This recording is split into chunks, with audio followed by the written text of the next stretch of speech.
Magandang buhay sa lahat mga ka-agri. Welcome back sa ating channel. Update tayo sa gansa, no? Naka-adjust na sila ngayon. Marunong na silang kumain ng bahaw. Tabing galing sa grasya ay hindi naman sa gayon.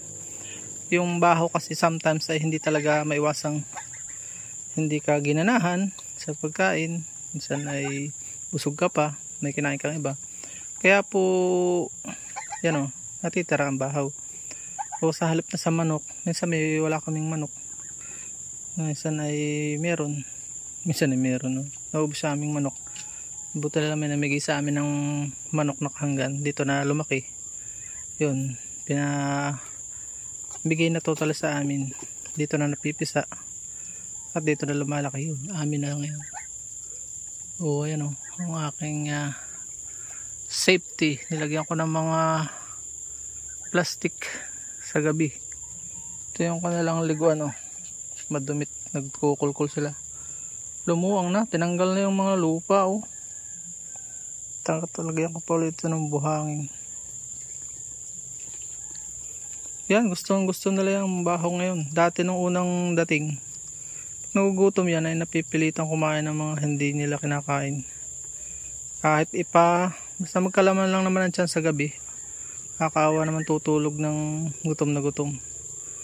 Para makatipid po tayo kasi talagang parang hinuhold up lagi ang pagkain niyang apat na yan. Gumagastos po ako ng almost 200 a week, 800 a month. So, wala namang income pa. So hindi naman yun ang habol nating income. Tayo ay nalilibang at meron din tayong information na kukuha sa kanila. First time ko mag-alaga po ng gansa mga ka-agri. Yan sa gabi. So hindi totoong maingay sila. Maingay lang po sila kapag ginutom mo. Talagang yun. Pero yan matipid kain nila yung mga damo na yan. Yung laking tipid sa kanila para din pabo. Kaya dapat maluang yung pastulan mo. May extend naman ako dyan sa araw. Yun yung mga basics pagka may mga lubluban yung ginaganahan sila. Yun lang inom yan. Sila maselan mga ka-agri. Marami tayong di-discover dito at i-share ko po lahat sa inyo.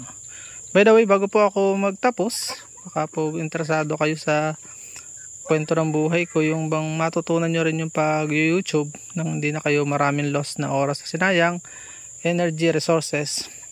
Matuto na po kayo. Sa halagang 40 pesos makukuha nyo po yung ebook na yun via downloadable link sa messenger account ko po. PM lang po kayo sa aking account. Ang account ko po sa ngayon yung may Lanzones na Erickson Tenorio. Yun lang po. PM nyo lang po ako. Gcash po nyo bayaran. Hindi naman siya limited sa 40 pesos lang. May nagbayad kasi nito ng kauna-unahang benta ko. 2019 niya binayaran. Pero ang alo ko lang sa kanya is 40 pesos. May bumili din taga Manila na 500. Mag-YouTube din daw siya. Nagbabalak siyang magsimula. So, ganun po. Kasi nga, libro na yun. So, napakamura sa 40 pesos. Hindi siya limited lang doon sa 40 pesos. Gusto mo magdagdag, gagamitin namin yan sa mission sa buhay. So yun lang po. Maraming salamat. Paalam and God bless. Please support all Filipino vloggers. Pakita natin sa mundo nagkakaisa pong lahing Pilipino. Hanggang sa muli po nating Gansa Adventure. At dyan po nagtatapos ang munti natin vlog. Kung kayo pinapagpala at mahilig kayo sa ganitong klase mga upload, please consider subscribing and hitting the bell icon so that you'll get notification sa mga upcoming namin videos. Magkita-kits po tayo sa susunod natin mga vlog. Paalam and God bless. Bye-bye po muna.